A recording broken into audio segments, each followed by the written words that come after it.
2교시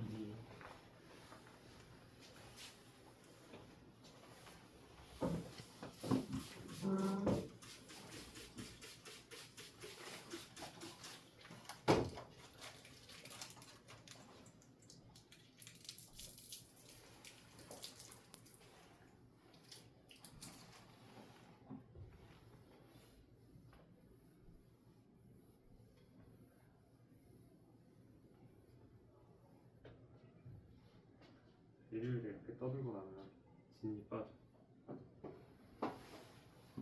와. 자, 이제 다음은 대기와 해양의 상호작용 파트인데, 여기는 용승, 심가, 엘니뇨, 라니냐 이런 것들에 대해 좀 얘기를 할 거예요.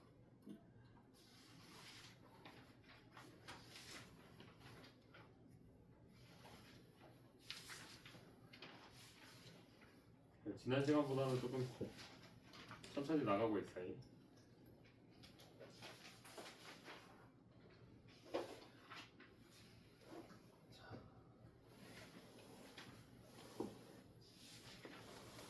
자, 우리가 얘기를 하는 해수의 이동은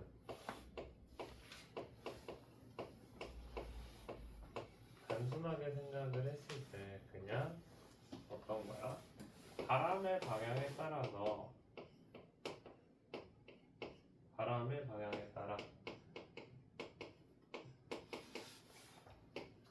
같이 이동한다라고 생각을 하는데, 실제로는 그러니까 틀린 말이야. 일부만 맞아.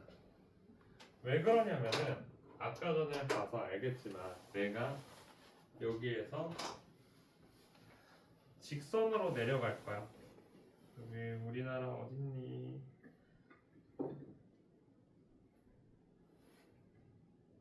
여기 있구만. 우리나라가 여기 있어요. 우리나라에서 직선을 이렇게 쭉 내려가면 이렇게 그을 수가 있겠죠. 그렇죠. 근데 실제로 지구는 어떻게 되고 있어? 돌고 있잖아. 그러면은 얘가 어떻게 돼? 꺾이게 돼. 그러면 내가 바람은 육지에 있어? 아니면은 공중에 있어? 바람은 육지를 타고 움직이는 걸까? 아니면 공중을 타고 움직이는 걸까? 당연히 공중으로 움직이는 거지. 그럼 내가 여기서 움직이게 된다는 건 뭐야? 나는 공중으로 아래로 가고 있는데 얘네만 이렇게 돌고 있다는 거야. 바람도 마찬가지고 누구? 해수도 마찬가지야. 해수는 바람을 타고 움직여? 아니면은 땅을 타고 움직여? 땅을 타고 움직이는 거야. 그러니까 바람의 방향이랑 해수의 방향이랑 서로 엇갈리게 돼. 그 각도가 몇이냐면 북반구에서는 바람 방향의 오른쪽 90도로 꺾여서 움직이게 돼요. 우리가 생각하는 거랑 달라. 근데 요거는 뭐냐? 표층 해수에서의 얘기고요. 해수 전체에 대해서 우리가 심해층까지 다 얘기를 하면은 그때는 또 달라지긴 하겠지만, 우리 표층 해수의 평균 이동 방향이 오른쪽 90도다 라고 알고만 계시면 될 것 같아요. 이거는 외우셔야 돼요. 딱 오른쪽 90도. 그리고 표면 해수는 45도인데 이것까지는 나오진 않으니까 그냥 넘어가도록 합시다. 오른쪽 90도가 중요한 이유는 여기에서 나와. 자, 우리가 용승은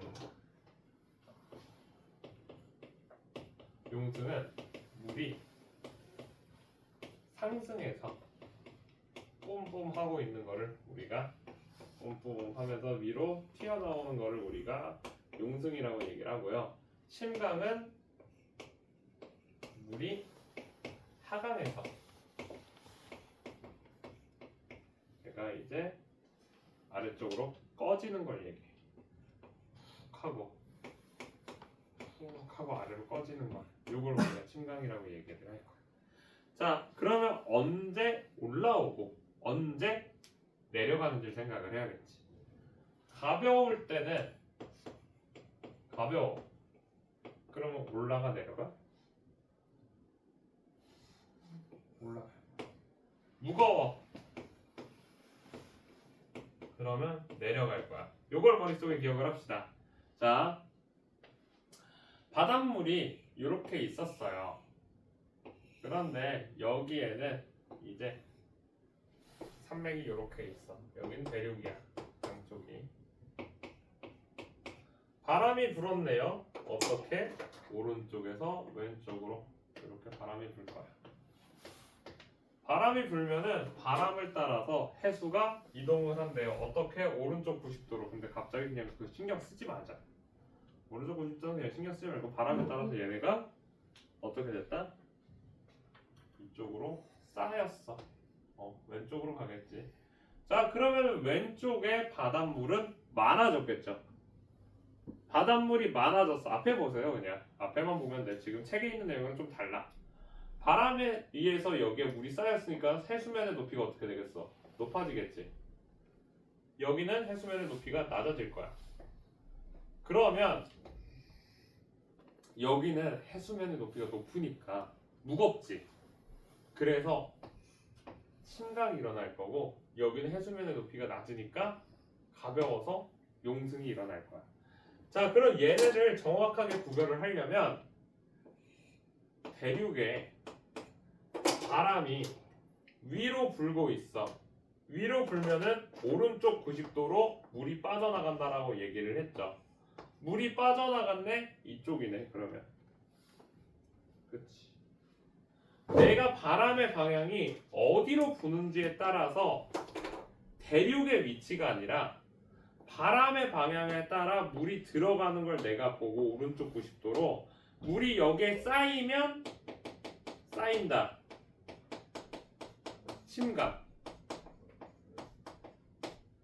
물이 빠져나간다. 빠진다. 용승으로 외우시면 돼요. 어떻게? 바람의 방향을 보고 바람의 방향에 오른쪽 90도로 화살표를 두 개를 그리고 여기에 대륙이 있든 여기에 대륙이 있든 우린 그런 거 신경 쓰지 말고 내가 보려고 하는 쪽이 빠져나가는지 아니면 들어가고 있는지만 잘 봐서 여기에 물이 쌓였는지 아니면 물이 다 날아가가지고서 없어졌는지 이것만 잘 기억하면 우리가 어디가 용승하고 어디가 침강하는지 쉽게 찾을 수가 있어요. 그래서 기억할 건 어디? 바람 오른쪽 90도. 물이 빠져나갔다 가벼우니까 올라올 거다. 물이 들어갔다 무거우니까 내려갈 거다. 이렇게 기억을 하시면 돼요. 할 수 있겠죠? 막 북풍이든 남풍이든 이런 것들을 신경 쓰지 말라는 거야. 이런 거를 외워서 하려면 조건이 네 가지로 바뀌어. 자, 그리고 나서 이제 이것들은 우리가 지금 배운 건 북반구야. 네? 북반구예요. 왜 글씨 왜 이렇게 써? 북반구야, 북반구. 남반구에서는 바람의 방향에 물의 방향만 왼쪽 90도로 바꿔서 생각을 하면 돼. 요것만 달라지고 나머지 물이 차오르면 내려가는 건 똑같아. 물이 빠져나가고 올라가는 것도 똑같아. 그래서 이렇게 기억을 해서 이해를 하셔야지 대륙의 서쪽 해안에는 북풍이 불 때 용승이 일어난다 이렇게 외우게 되면은 얘가 한도 끝도 없이 외울 게 많아져. 외울 게 몇 개가 되냐면 8개로 늘어나. 그러니까 그렇게 외우지 말고 좀 이해를 해봅시다. 자, 적도용승. 적도용승도 마찬가지예요. 한쪽으로 들어가고 들어간 곳에 적도 쪽으로 바람이 이렇게 불어오면은 거기서 빠져나가게 되겠죠. 오른쪽 90도, 왼쪽 90도 이렇게 하면은 따라서 빠져나가니까 여기에 용승이 만들어진다 정도만 잘 기억을 하면 돼요. 잘 안 나와 적도용승. 그래서 전 세계 주요 용승 지역들을 찾아보면요, 페루, 캘리포니아, 아프리카 서해안 이렇게 대부분 이런 서안 지방에 많이 위치해 있다. 요거 기억하시면 될 것 같아요. 대륙의 서쪽에. 이렇게 얘기합니다. 자, 용승, 바닷속 깊은 심해층에 있는 물들을 끌고 올라오는 현상이죠. 해수면의 온도가 낮아지고요. 산소가 대신에 풍부해져요. 왜? 바다 깊은 곳에서는 산소를 사용하는 애들이 별로 없다 보니까 산소가 아직도 많이 존재를 하거든요. 그리고 영양염류가 풍부하죠. 심층에는 먹는 애가 없으니까 쌓여 있는 거예요. 따라서 좋은 어장이 형성이 되고요. 대신에 반대로 안개가 많이 있죠. 너무 차가우니까 물이 차가운 물에 의해서 상승 기류가 안 되고 하강 기류가, 즉 물 있는 데가 상승이 안 돼서 정체돼. 공기가 수증기들이 여기에 모여서 쌓이기 시작을 해서 안개가 많이 발생을 하고요. 그리고 상승 기류가 없다 보니까 구름도 없고, 따라서 건조한 날씨가 많이 나타나게 됩니다. 자, 이게 중요한 이유가 하나 있는데, 이 건조한 날씨가 어디? 페루 연안의 건조한 날씨로 우리가 알고 있어야 돼요. 왜냐면은 이 페루 연안이 우리한테 어떤 걸로 이제 바뀔 거냐면 엘니뇨 라니냐의 핵심 키워드가 돼요. 엘니뇨 라니냐의 핵심 키워드이기 때문에 우리가 잘 알고 있어야 되고. 자, 춥다. 머리에 이제 알고리즘을 새겨야지. 춥다. 하강 기류다. 따라서 건조하다. 이렇게 가야 돼. 덥다. 상승 기류다. 구름이 많다. 여기는 홍수가 일어날 수 있다. 홍수가 다습하다. 요 두 개 잘 기억을 해둡시다. 자, 침강의 역할은 표층에 있는 용존산소, 표층이 가장 산소가 많죠. 이걸 심층으로 보내주기 때문에 해양생물의 산소 공급. 수온약층이 시작되는 깊이가 깊어진다. 물을 아래쪽으로 밀어버리니까 수온약층의 깊이가 깊어지겠지. 많은 양의 이산화탄소를 갖고 있는 극지역의 찬해수가 침강해서 이산화탄소 저장. 그리고 또 이산화탄소가 극지방에 많은 이유는 무엇이냐면 온도가 낮으면 낮을수록 이산화탄소의 용해도가 급격하게 늘어나기 때문에 차가운 물은 더 많은 양의 이산화탄소를 저장을 할 수가 있겠죠. 이렇게 넘어갑시다.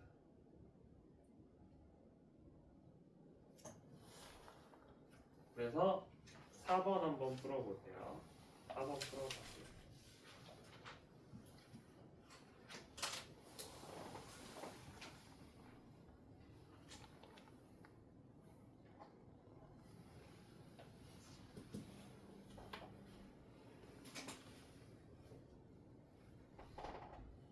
방향 맞추는 거 연습하셔야 돼요.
어떠니? 한번 보면은 용승이 일어나고요. 표층수호는 높아진다라고 나와 있네요. A에서 B로 갈수록 높아지겠죠. 왜? A가 용승에 의해서 차가운 물이 공급이 되니까 심해수가. B는 용승이 일어나지 않는 지역이라서 따뜻하겠죠, 상대적으로. 여기는 심해수가 공급이 되고요. 그래서 B로 갈수록 따뜻해요. A가 추우니까 상대적으로 B는 따뜻하다라고 얘기하는 거예요.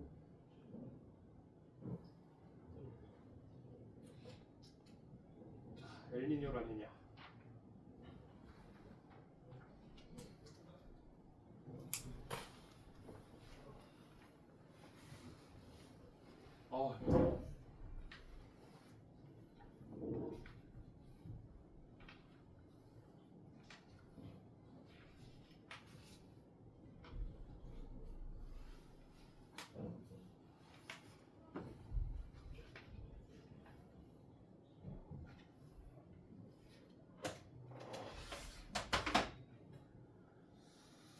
자, 엘니뇨란 라니냐는 뭐 열대태평양 중앙부에서 동태평양까지 뭐 이러한 약간 이론적으로 완벽한 내용보다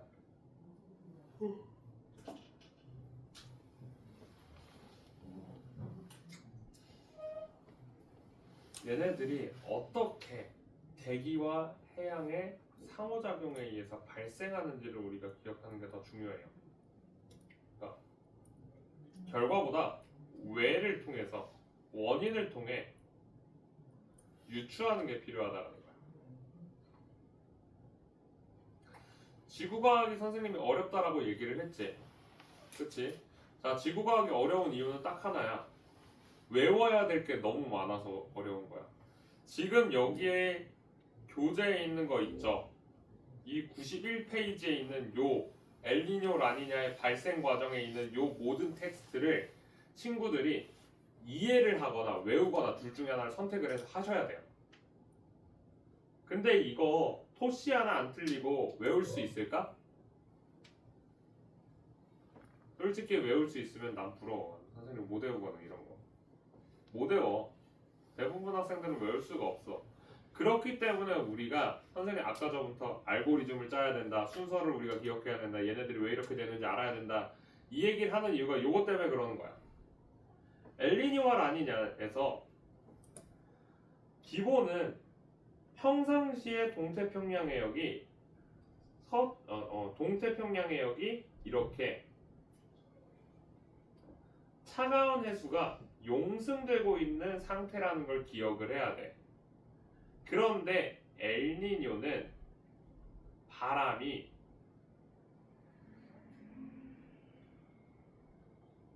약화되는 거고 라니냐는 반대로 그럼 뭐겠어? 강화되는 거겠죠. 어떤 게 여기에 영향을 주고 있는 저 무역풍이. 그러면은 약화되면 어떻게 되고 강화되면 어떻게 될까를 생각을 해보자. 약화됐어. 물이 많이 못 빠져나가. 물이 빠져나가서 여기가 가벼워져야지. 그래야지 얘가 지금 우리가 알다시피 용승이 일어날 텐데 여기서 물이 못 빠져나가니까 용승이 약해지는 거야. 용승이 약해지면은 용승의 결과인 어떤 일이 일어나야 돼? 용승이 일어나면은 산소 공급도 안 돼. 영양염류도 없어. 그리고 또 뭐야? 상승기류는 이제 앞으로 올라가겠지. 왜?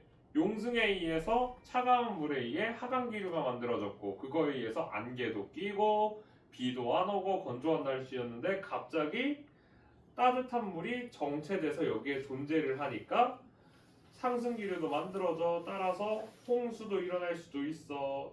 이런 것들이 엘니뇨 현상이라는 거야.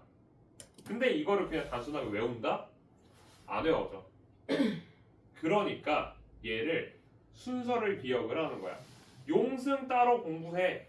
용승에 의해서 용승이 일어나면 산소 공급이 되고 영양염료도 들어올 거야. 왜? 용승하면은 여기에 심해수가 있거든. 심해에는 생물이 별로 없어. 따라서 여기는 산소도 많고 그리고 먹이도 많을 거야 라고만 생각을 하는 거야. 먹이가 영양염이거든. 요렇게 생각을 하라는 거야. 그렇게 해서 용승을 하면 좋은 일들이 많은데 엘니뇨는 약화된 거니까 이제 용승이 안 일어날 거야. 따라서 여기에 더 이상 물고기들이 많이 없고 그리고 따뜻한 물이 많아졌으니까 상승기류가 만들어져서 비가 내릴 거고 원래 건조한 지역에 비가 많이 내리니까 홍수가 발생을 할 거야. 라니냐는 그 반대가 되겠네. 그러면 원래도 좀 어때? 용승에 의해서 찬물이 계속 공급이 되고 있었는데 그 차가운 물이 엄청나게 많이 공급이 되는 거야.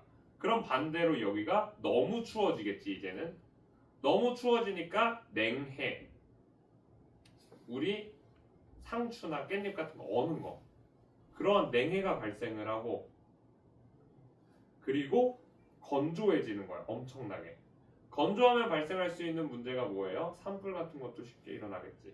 자, 그게 평상시에 동태평양 해역에서 얘가 엘니뇨와 라니냐에 의해서 발생하는 일이야. 그러면 이제 서태평양으로 넘어가야 돼. 서태평양은 평상시에 어떤 일이 있냐? 무역풍에 의해서 따뜻한 물들을 많이 공급받았어.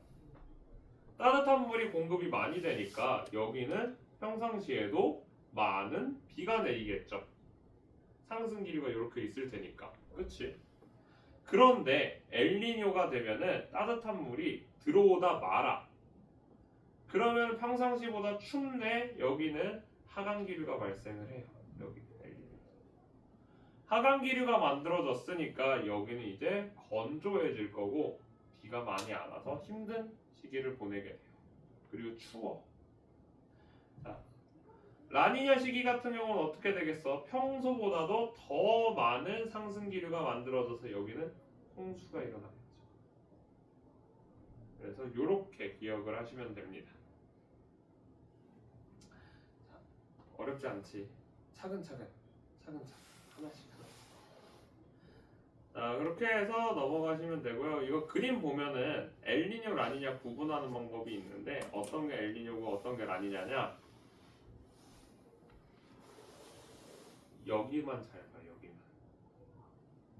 요 부분이 위로 뽕긋하게 이렇게 솟아 있으면 라니냐. 알겠지? 자, 그리고 두 번째. 우리가 동태평양, 서태평양 계속 얘기하는데 서태평양이 왼쪽이니 오른쪽이니? 자, 서쪽이 왼쪽이다. 손.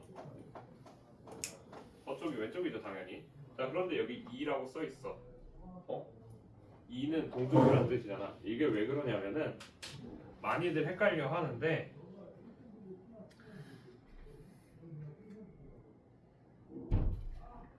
여기가 여기다.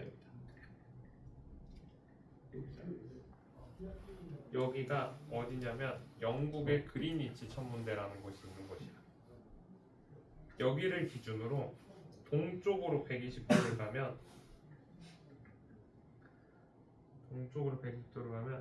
여기야. 서쪽으로 80도를 가면 여기고 80도 여기 써 있죠. 120도. 그래서 140도구나. 140도. 그래서 동쪽으로 간 게 오히려 서태평양이야. 태평양 기준으로 봤을 때는 동쪽으로 가야지 서태평양이고 서쪽으로 가야지 동태평양이고. 그래서 그렇게 돼 있는 거니까 여기 위에 있는 거는 그냥 왼쪽이 동태평양이다, 서태평양이다라고 생각하고서 보시면 돼요. 저 이스트 웨스트 가지고서 보면 헷갈리니까. 그렇다. 그래서 다음 남방진동을 봅시다. 남방진동은 지금까지는 우리가 해수를 보고 있었는데요. 사실 남방진동까지 같이 설명을 했어. 어느 정도는. 따뜻한 물이 모였다. 따뜻한 물이 모이면은 상승기류, 하강기류, 상승기류가 만들어졌다. 상승기류, 하강기류가 이렇게 있어요. 자, 워커 순환은 평상시에는 따뜻한 물이 서태평양에 모여서 상승기류가 되고 동태평양에는 차가운 공기가 있기 때문에 하강기류가 만들어져서 얘네들이 하나가 거대하게 순환을 하고 있다. 이것을 우리가 워커 순환이라고 얘기를 합니다. 자, 남방 진동은 무엇이냐면은 이러한 변화가 엘니뇨와 라니냐가 주기적으로 일어나. 그래서 마치 진동하는 것처럼 그래프를 그리게 돼요. 이런 식으로. 그것을 우리가 남방 진동이라고 얘기를 합니다. 자, 엘니뇨 시기에는 무역풍이 약해서 중앙에 따뜻한 물이 정체되게 돼. 따라서 이것에 의해 우리가 상승기류가 여기 중앙부랑 그리고 평상시보다 따뜻한 동태평양 두 가지에 만들어지게 돼요. 자, 그리고 라니냐 시기에는 따뜻한 물이 더 많이 적체가 되기 때문에 서태평양에 많은 상승기류가 만들어지고 홍수가 발생을 합니다.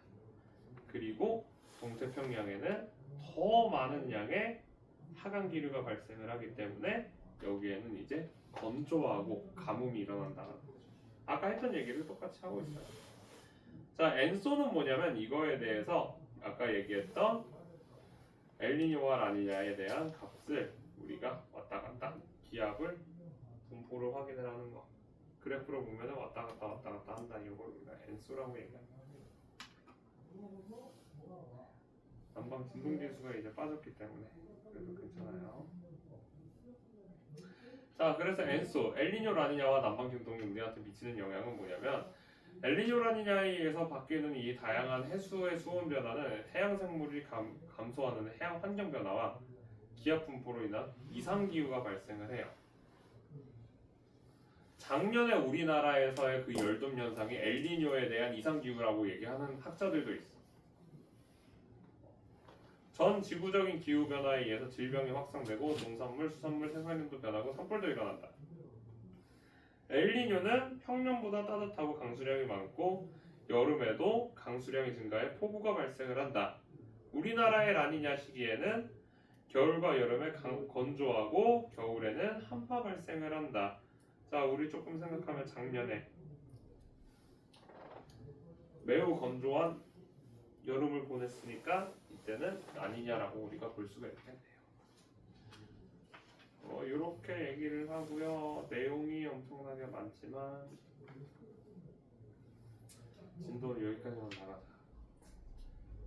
시간이 좀 1시간 한 20분 남았는데 앞에서부터 쭉 문제를 풀면서 내용을 좀 습득을 하세요. 여기는 어려운 문제들이 그렇게까지 많지 않기 때문에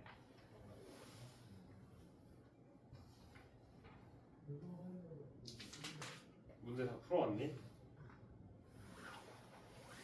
문제 풀었어? 모르는 거 질문을 하시고요. 여기 개념학인 문제들은 다 풀었을 것 같아. 대표 자력 분석 문제들 오늘 이제 지금 남은 시간 동안 좀 풀면서 선생님한테 질문하면 선생님이 풀어주도록 할게요.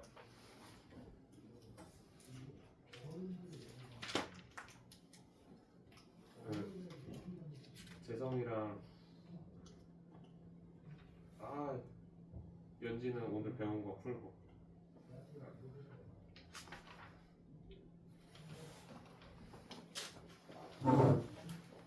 여기 내신 만점 문제요? 네. 내신 만점 말고 대표 자력 분석. 이거 다 풀었어? 그러면은 채점 했니?